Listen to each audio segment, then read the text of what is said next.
नमस्ते, मेरा नाम कुंदन श्रीवास्तव है। मैं शास्त्रीय द्वितीय वर्ष की छात्रा हूँ और मेरा विषय है कबीरदास।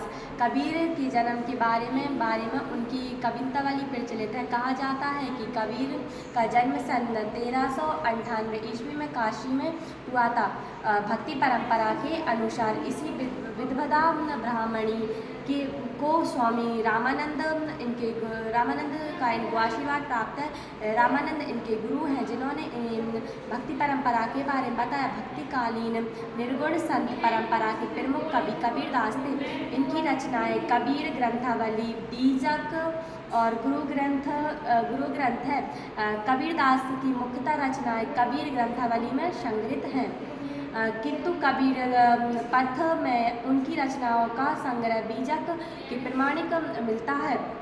कबीरदास भक्ति एवं निर्गुण परंपरा के कवि रहे हैं। इन्होंने राम एवं रहीम दोनों के ही अनेक बारे में वर्णन किया है। कुछ रचनाएं गुरु ग्रंथ साहब में भी संकलित है। कबीर अत्यंत उदार, निर्भय, सुदर्णग्रस्त संत थे।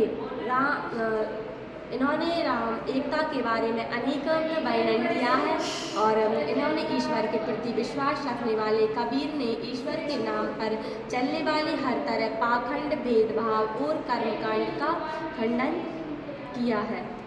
इन्होंने अपने काव्य में धार्मिक और सामाजिक भेदभाव से मुक्तता मनुष्य की कल्पना की है। ईश्वर प्रेम, ज्ञान तथा वैराग्य, गुरु भक्ति, सत्संग और साधु महिमा के साथ साथ आत्मबोध और जगतबोध के अभिव्यक्ति उनकी काव्य में हुई है।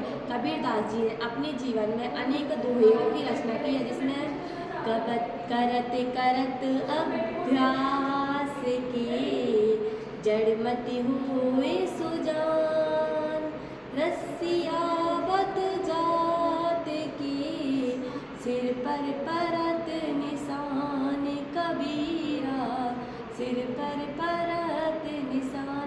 कबीरदास जी कहते हैं कि जिस तरह अभ्यास करने से पत्थर पर भी रस्सी के निशान पड़ जाते हैं, उसी प्रकार अभ्यास करने से कुछ भी प्राप्त किया जा सकता है।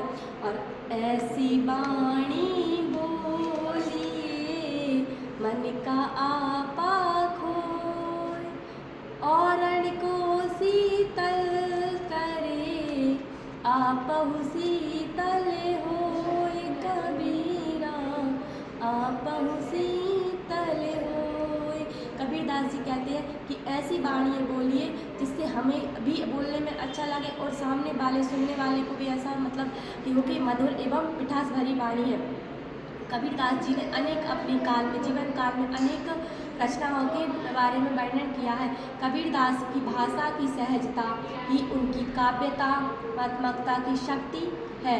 जनभाषा के निकट होने के कारण उनकी काव्य भाषा में दार्शनिक चिंतन को सरल ढंग से व्यक्त करने की ताकत है। कबीरदास जी सन 1518 के आसपास महगर में देहांत हो गया। यही कबीरदास जी का जीवन की संक्षिप्त विस्तृत वर्णन। धन्यवाद।